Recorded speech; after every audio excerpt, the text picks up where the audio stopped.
everybody in AEW has a problem with the Elite. What up, Mox? Guys, let's get into it. AEW Dynamite reaction review. AEW Dynamite started off with Christian Cage taking on Matt Sydal in a very, very good matchup between the two guys. But it's all about like Team Taz having these issues with Christian Cage, wanting him to join in first. And now, Christian Cage said no, so he's obviously upset with Christian Cage. All this. Cage defeats Sydal, and in the end, Ricky Starks come out, who's obviously dealing with an injury that I talked about previously.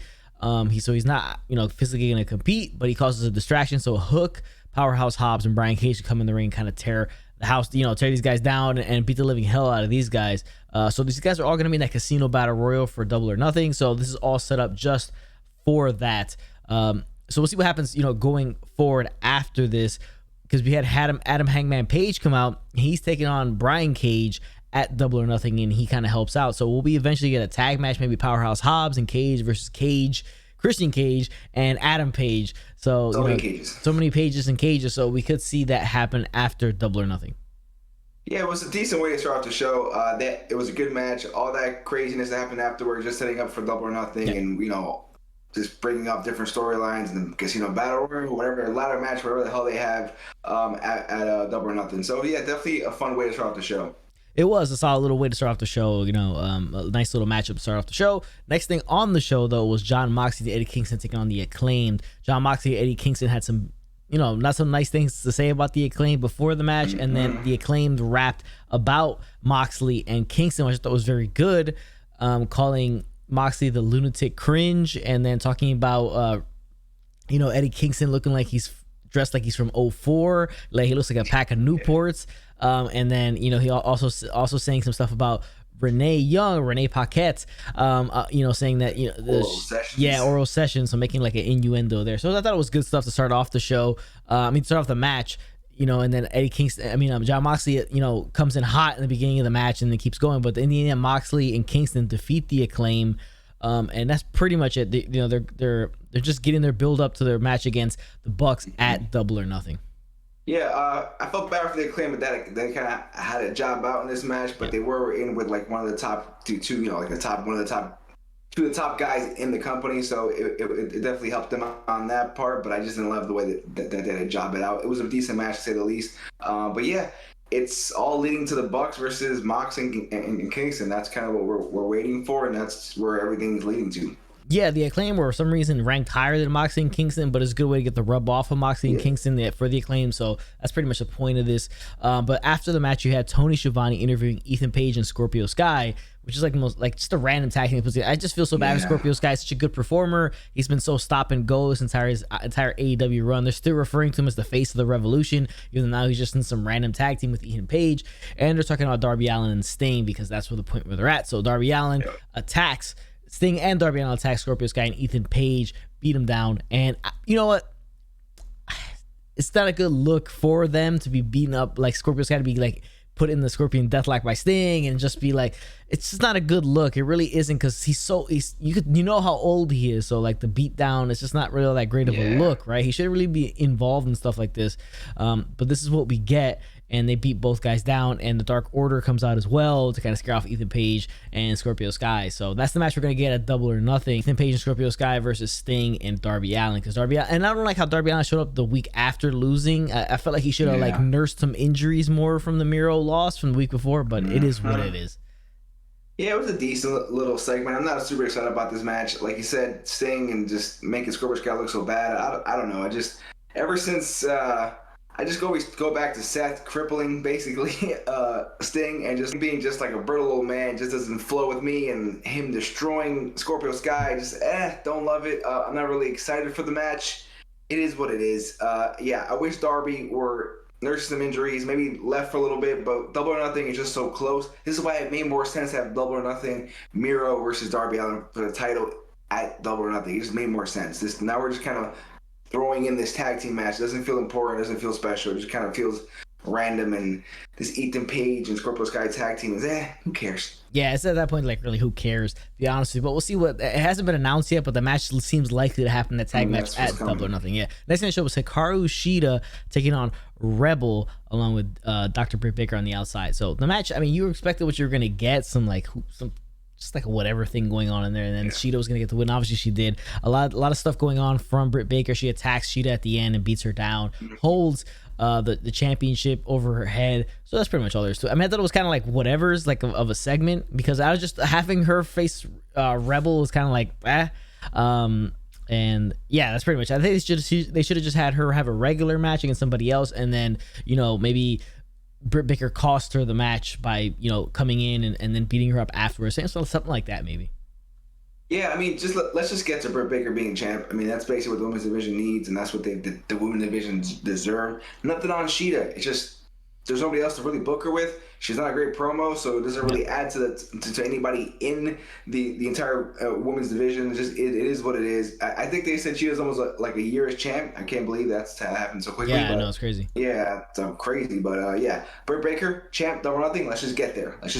Yeah. Next thing on the show, we have Kenny Omega and Don Callis showing up to the locker room of Orange Cassidy and trying to, get him to kind of step out of the triple threat match at Double or Nothing because he's hurt. They try to make him sign a legal document. The funny thing was when he ripped up the legal contract, how he kind of just stared into the sky as they're just watching him do it. And it was super slow. I like the timing of it, how slow it was. That was a little fun little thing, but that's pretty much it. I did like how Kenny was like, this is not like the AEW World Champion talking. This is the EVP talking, trying to get you there. So they play that in there. I thought that was a solid little thing. Yeah, definitely flowed pretty good. It was a fun little segment. I like the EVP dig. That was fun, especially with the whole EVPs don't talk to each other rumors going around. So kind of throwing that in there felt good. Yeah, and then the next thing was the Pinnacle cutting a promo inside of like a restaurant, which was kind of interesting because you have MJF really upset, really animated. Then Stadium Stampede, just know it will be your last match, Inner Circle. Because when you're in the Pinnacle, you're always on top. Animated. Then it cuts to Dax Harwood cutting a promo, and then abruptly he gets cut off by Shawn Spears attacking the waiter who was just serving wine. I guess they didn't serve him fast enough wine, so that was kind of weird. And then just calling them out, the Inner Circle. Then we have the Inner Circle coming out to accept the match for Stadium Stampede. Now he says he has a dislocated elbow, Chris Jericho, so how's he gonna be ready for Double or Nothing? I don't know. Is he gonna wear the cast during the match? Maybe use that in the match. We'll see. I don't know. But they accept. They do a fiery promo. It's a bit more of the same that we got before Blood and Guts. So hell is coming for you, Pinnacle. May 30th, Double or Nothing. We're gonna dance all over your face and piss all over your grave. So it's kind of just like a repeat of that. Yeah, definitely just another repeat of what was going on, which is fine because this is a bigger match. It's a Stadium Stampede, whatever. Blood and Guts. That fall, I don't care what Jericho says. I don't care what anybody says. That fall ruined that feud because it just looked so bad. And it was what it was. So they're kind of pushing it here, but the promos were strong. I love how Jericho trying to say that he was kind of scared, like not ready for first ASAP. Yep. Then said, "Screw that, we're gonna something about pissing on their grave or something like that." Whatever he said, that was a good promo. I enjoyed it, and you know what, Stadium Stampede last year it felt more natural and just kind of like we didn't know what it was.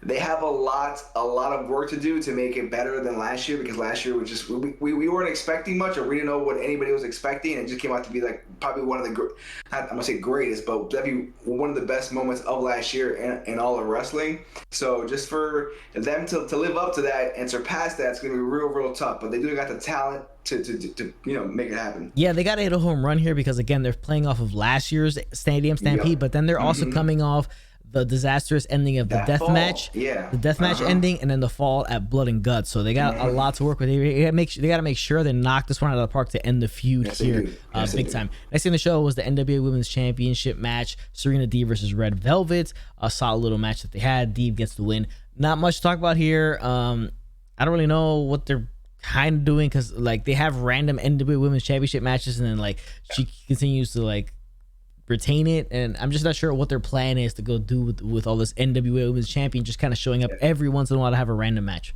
It's just filler at this point. Maybe once they bring in like the new show Rampage or whatever, they'll start involving it more and it'll mean something. Right now it's just filler. They try to keep this stuff on dark. Yeah, definitely. Next thing on the show was Anthony Ogogo versus Austin Gunn. Okay, so it was pretty much all worked around the whole gut punch this whole entire match. It's not that long. There's a lot of just like time in between stuff happening. So you see the entire time kind of Ogogo's kind of just holding that right hand close, ready to hit Austin Gunn with this. And he hits him multiple times in the gut, even makes him bleed out the mouth. Ogogo does get like a little bit of a cut, I think, around his nose area as well. And then the big finisher where he tosses Austin Gunn up in the air and then clocks him in the chin. So little stuff like that. I mean, it was what it was. It's just playing up Anthony Ogogo as a legit boxer, obviously, that he is, and he can knock out anybody on the AEW roster. It's just, I don't like playing in when they play into that stuff too much, because it's like, okay, he's this, he's that. How do you beat him? Exactly. Like, how do you beat him? Because how do you like build him that way that he can't punch anybody? Because if he does, you're gonna knock him out, right? Because he's a legitimate boxer. You play it up that much that it comes to the point. It's like, how do you beat him?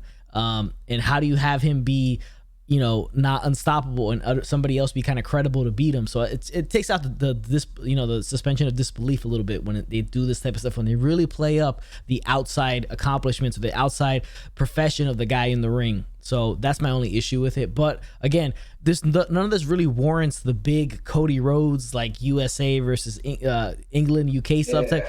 Doesn't warrant it whatsoever, because there's not really much of a feud. Also, he's beaten the leader of the factory already. So if he beats the other guy, then the factory's pretty much dead. So I don't know.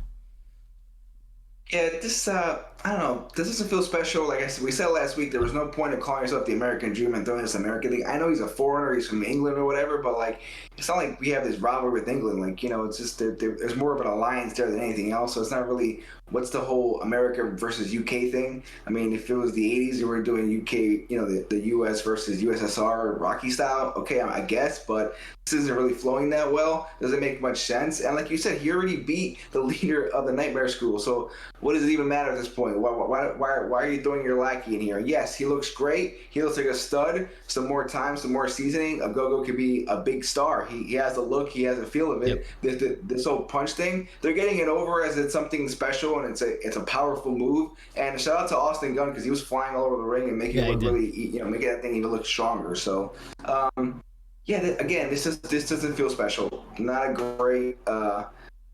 Just not a really great build to this match. I mean, maybe it'll be a better match. I just don't doubt it, because I still feel like Ogogo was kind of limited in the ring. I don't think he's like that seasoned to go up there and Cody and have like a 5-star match. I don't think that's going to happen. But we'll see what happens. But I'm not really loving this whole angle. Yeah, I'm not either, and like it's just, I don't know. You could tell Austin Gunn is the son of Billy Gunn, the way he's kind of running around walking around that ring and stuff like that. Next thing on the show was Miro coming on, cutting a promo, which he did a really good job at. I do give him credit for that. He did a really good job on the promo. Then he gets interrupted. Well, he says he's gonna face somebody next week, because next week is gonna be a Friday Night Dynamite, so he's going head to head against SmackDown. So we got that, and then he says he's gonna have a challenger for somebody against at that night, and then Saturday night it'll be, he's taking on Lance Archer. So Lance Archer does come out and interrupt, and then you have the back and forth between Lance Archer. I know this is a pre-tape show. I don't know if they taped a bunch of shows in a row, because Lance Archer looked like he hadn't got a lot of sleep. So what's up with that? So they cut the promo against each other. Miro does a really good job here, because he really, I like the point where he calls out Jake, as an old man and stuff like that. You better not let him get close to me during a match, because I'll end them and all that stuff like that. And he said that everybody dies. Like, I know you say everybody dies, but I make sure that you are the first one. So I thought it was good stuff from Miro there. It was a solid promo from Miro. Am I excited for Archer Miro at Double or Nothing? Not really too much, but I do like Miro in the spot that he's in. I think they gave him the title a little bit too quick. I think he should have won at Double or Nothing, but whatever.